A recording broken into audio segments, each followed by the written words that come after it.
Suppose करो कि आपका 100 नंबर का क्वेश्चन आ रहा है। कितने नंबर का? 100। भगवान उतर जाएगा तो 100 करेगा? इसका सबसे बेस्ट स्ट्रेटजी जानते हैं क्या होता है? सबसे बेस्ट तरीका इसका ऐसा 50% सेलेक्ट कीजिए कि हमको ये वाला ये टॉपिक हमको पढ़ लेना है। 50% ये डिसाइड कीजिए कि ये सारी चीजें हमें नहीं छूटनी चाहिए, क्योंकि एग्जाम में जब क्वेश्चन को एग्जामिनर बनाता है ना, तो उसको ऐसा नहीं है कि पागल है उठा और आके क्वेश्चन बना के चल दिया। उसे एसएससी का लेना है या बीपीएससी का लेना है, यूपीएससी का, ऐसा नहीं कि क्वेश्चन देना है, एग्जाम लेना है, लेके चला गया। उसके लिए भी कुछ रूल एंड रेगुलेशन होते हैं, उसके ऊपर भी कुछ होता है। जैसे स्टूडेंट्स के लिए एक सिलेबस होता है एग्जाम देने का, वैसे ही एग्जामिनर के ऊपर एक सिलेबस होता है क्वेश्चन सेट करने का पैटर्न, जिसमें वो 50% एवरेज क्वेश्चन सेट करता है, जिसके लिए बहुत खास मेहनत की जरूरत नहीं है, केवल सिंसियरिटी की जरूरत है।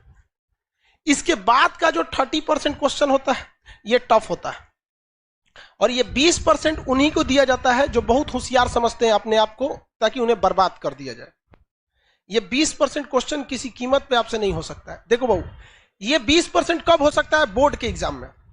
बोर्ड के एग्जाम में आप 100 में 100 करो, लेकिन जिसने यहां सोच लिया, आप कभी कभी देखते होंगे कुछ क्वेश्चन को हम बड़ा सीरियसली बताते होंगे, किसी क्वेश्चन को बता के इग्नोर कर देते हैं, अरे हटा यार। जानते हैं किसको? ये 20% वाले। रीजन क्या है कि आपको हर एक सब्जेक्ट देखना है। हम ये 20% भी बढ़ा सकते हैं, लेकिन फिर दिक्कत क्या होगा? फिर आपसे रीजनिंग गया काम से, आपसे इंग्लिश गया काम से, मैथ गया काम से, सब चीज चौपट होने लगे। तो आपको क्या बनना है? जर्नलिस्ट बन रहा है, स्पेशलिस्ट नहीं बनना है। हमारे लिए क्या जाता है? हम तो पूरा लिखवा देंगे, पूरा ले सोच रहे एको राजवंश तो कुछ नहीं छोड़ेंगे। लेकिन फिर भी हम क्या करते हैं? कोशिश यही करते हैं कि कम से कम ये वाला तो ससुरा किसी कीमत पे ना छूटे, ये वाला नहीं छूटे। रिजल्ट यही दिलाता है। जिनका कमांड इस पर हो गया उनका रिजल्ट हो जाएगा। इसको कभी नहीं देखना है। इवन मैथ में देखिएगा क्या होता है। हम तो मैथ के टीचर नहीं हैं जो हम आपको मैथ के बारे में समझाएं, लेकिन लड़का को कभी कभी देखते हैं। एक लड़का यहीं के लाइब्रेरी में कभी कभी चले जाते हैं हम भी, एक बार रात में देखे लड़का सीजीएल की तैयारी कर रहा था, कैट का मैथ बना रहा है। मतलब क्या कर लोगे यार? 20% वाले में जाओगे, इसमें जाओगे ना, 100 में 100 लाओगे यहाँ पे, बाकी इंग्लिश चौपट होगा। फिर टीयर 1 में रीजनिंग और जीएस चौपट हो जाएगा, रीजनिंग चौपट हो जाएगा। तो कभी भी आप अपने आप को ओवर एडवांस मत समझिए। आप में से भी कुछ लड़का और कुछ लड़की ओवर एडवांस होते होंगे सब। तो किस में जाता है सब? ये 20% में। ओकरा उसका रिजल्ट नहीं चाहिए, उसको क्या चाहिए? टॉप करना है। यूपीएससी में एक लड़की थी श्वेता सिंह करके, ऐसे वो पीटी एग्जाम के कट ऑफ से केवल 1 नंबर ज्यादा पाई थी। अब उसका टीना डाबी भी थी, कई लड़कियां थे सर, टीना डाबी भी थी। तो कट ऑफ से केवल कितना नंबर पाई थी? 1 नंबर, और टॉप में चल गए सब। बहुत से ऐसे, केवल टीना डाबी या श्वेता सिंह का एग्जाम्पल नहीं, ऐसे हजारों के एग्जाम्पल मिले कि कट ऑफ से केवल कितना नंबर? 1, 2 या 3 नंबर ज्यादा, और उसके बाद जब ओवरऑल मेंस का आया तो पूरे ऑल ओवर इंडिया में चले गए। तो ये ऑब्जेक्टिव में आपको ये डिसाइड रखना है कि कुछ ऐसे चीज रखिए कि जो हमसे भगवान भी नहीं छीन सकता है। कौन सा? ये 50% वाला। ये 50% आपसे पढ़ाई मांगता ही नहीं है, केवल सिंसियरिटी मांगता है। हम जितना पढ़ा रहे हैं, आप घर जाके उसको सरसरी नहीं, यहां से 10 बार देखिए, बस 20-25 मिनट देखिए, ये आपसे कोई नहीं छीन सकता है। सब लोग को समझा रहे हैं, रिजल्ट देने के बहुत कम हम इस सब पे चर्चा करते हैं। आते होंगे, देखते होंगे कल कहां तक पढ़ाए थे, चल दिए आगे। इस पे ध्यान दीजिएगा। उसके बाद मेहनत इसे करना है। इस वाले कुछ ऐसा क्वेश्चन आता है ना कि कभी कभी देख के सोचना हमारा दिमाग जल जाता है। अजीब टाइप का क्वेश्चन पूछ देता है यहाँ पर। तो कौन सा है? 20%। उसमें कभी मत पढ़िएगा। किसमें पढ़ना है आपको? ये दोनों। ये तो सब लोग को आता है मार्क्स। कोनो एग्जाम में बैठिएगा, आपको ऐसा थोड़े 0 पाके आइएगा, लगभग तो इतना ही आएगा। इस सब में ध्यान से लेके पढ़ना है। तो जितना आपका मटेरियल है या जो हम पढ़ाते हैं, तो हम भी इसी को ध्यान में रख के पढ़ाते हैं।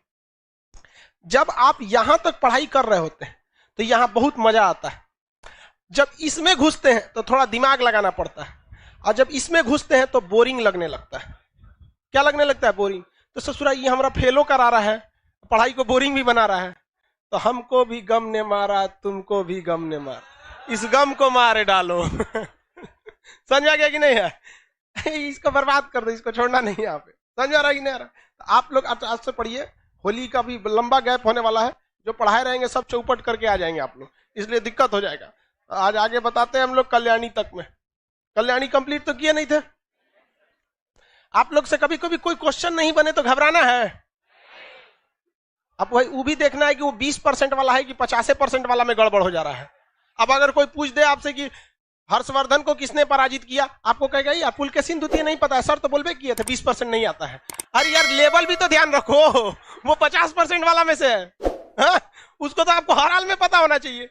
तो ये नहीं कि नहीं आ रहा है तो सबको 20% वाले में डाल दे, उसका एक लेवल होता है। अब वो आप भली भांति समझ जाएंगे, पता ही नहीं चलेगा तो कौन चीज है, यहाँ कुछ अजीब टाइप का पूछ देता है यहाँ पे। ऐसे लोग को नहीं ध्यान देना। जैसे पूछेगा हर्षवर्धन के समय आसाम का राजा कौन था, नहीं का मतलब बनता है। अगर आप इस क्वेश्चन को बनाते हैं तो जेन्युइन बात है कि अगर पूछ दिया कि हर्षवर्धन के समय आसाम का राजा कौन था, तो इसकी भी संभावना है वो पूछेगा उस समय म्यांमार का राजा कौन था, या फिर दक्षिण भारत का राजा कौन था, पंजाब का कौन था, पाकिस्तान में कौन था, चीन में किसका शासन था। तो अगर ऐसे क्वेश्चन को पकड़ेंगे तो फिर लपेट लीजिए पूरा अच्छा से।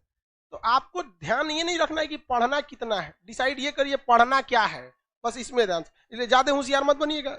आप अक्सर देखे होंगे लॉज में उसी का रिजल्ट होता है जिसपे लोग कहते रहे करो हो गया क्योंकि वो 20% वालों को ऐसे ही भगा दिया जैसे यूट्यूब पर अपनी एड को स्किप कर देता है। आए क्वेश्चन उठपटांग, हर्षवर्धन के चाचा का ब्याह किस रानी से हुआ था? हटाओ सोचो तुमने कि चाचा से क्या मतलब है।